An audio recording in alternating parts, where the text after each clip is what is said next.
Atal tunnel ఒక replica. Actual tunnel అనేది హిమాచల్ ప్రదేశ్లో లొకేట్ అయి ఉంది. మనాలి నుంచి లే అనే ఒక ప్లేస్కి వరకు ఇది కనెక్ట్ చేస్తారు అనమాట. లే అనేది లదాఖ్లో ఉంటుంది.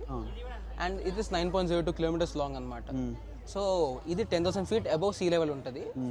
అండ్ ఈ లైక్ ఆ ఆల్టిట్యూడ్లో this is the longest tunnel in the world అనమాట.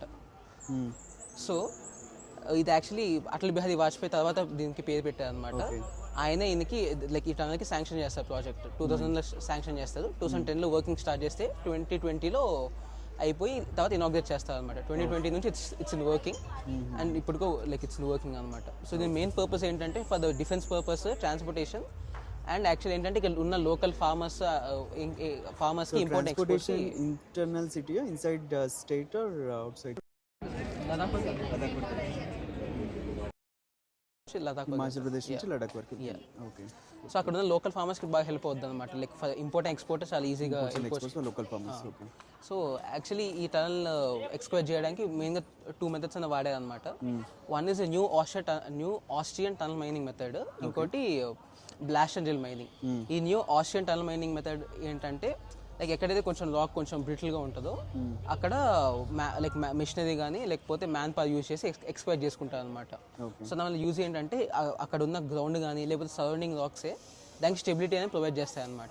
ఇంకొంచెం ఫర్దర్ స్టెబిలిటీ కోసం ఏం చేస్తారంటే షార్ట్ క్రీట్ అని వాడతారు అనమాట. Short Crete is nothing but spread concrete.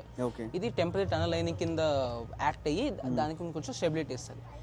ఎక్కడైతే హెవీ రాక్స్ ఉంటాయో అక్కడ ఏం చేస్తారంటే ఆ హెవీ రాక్స్లో బోర్వెల్స్ అనేది తవ్వుతారు అనమాట. ఆ బోర్వెల్స్ అనేది తవ్వి దాంట్లో డైనమిక్స్ ప్లేస్ చేస్తారు. ఈ డోర్వెల్స్ తవ్వే ప్యాటర్న్ ఎలా ఉంటుందంటే లైక్ ఆ రాక్ యొక్క సైజ్ ఎంత హార్డ్గా ఉంది దాన్ని బట్టి ప్యాటర్న్ ఉంటుంది. అది తవ్వుకుని అక్కడ డైనమిక్స్ పెట్టుకుని దాన్ని బ్లాస్ట్ చేసి ఆ డెబ్రీ అంతా క్లియర్ చేయడం స్టార్ట్ చేస్తారు అనమాట. సో ఎక్కడైతే హెవీ రాక్స్ ఉంటే ఇది much efficient method of doing it అనమాట. అది యాక్చువల్లీ లైక్ యూజువల్లీ డిఫికల్టీ ఏంటంటే లైక్ చేసేటప్పుడు ఈ డెబ్రీ ఏదైతే వచ్చిందో దాన్ని క్లియర్ చేయడానికి చాలా ఎఫర్ట్ అనేది పెట్టాల్సి వచ్చింది అనమాట. అదొకటి. అండ్ ఇది చాలా హై ఆల్టిట్యూడ్ ఉండడం వల్ల లైక్ మెషినరీ తేయడం కానీ లేకపోతే ట్రాన్స్పోర్ట్ చేయడం కానీ అప్పట్లో లైక్ డ్యూరింగ్ కన్స్ట్రక్షన్ చాలా కష్టమైంది అనమాట. అండ్ డ్యూరింగ్ కన్స్ట్రక్షన్ సీజనల్లా అని ఒక ప్లేస్ దగ్గర ఎక్స్ప్రెషన్ స్టార్ట్ చేసినప్పుడు అక్కడ వాటర్ ఇంగ్రెస్ అని స్టార్ట్ అయింది అనమాట. లైక్ అప్ టు ఎంత ఒక 30 lakh liters per day water అనేది లీక్ అవడం స్టార్ట్ అయింది లోపలికి. సో దాన్ని క్లియర్ చేయడానికి కూడా వీళ్ళకి చాలా ఎఫర్ట్ పెట్టాల్సి వచ్చింది అనమాట. బట్ డిస్పైట్ ఆల్ దట్ మనం తర్వాత కన్స్ట్రక్షన్ కంప్లీట్ చేసి it's still in working. And good. So you are into which year? First year. Nice. Civil. పేరు చెప్పు. My name is Ganesh. Civil first year. Civil first year, JNTUH. Yeah. Say greetings to Ganesh for his studies. All the best. Thank you.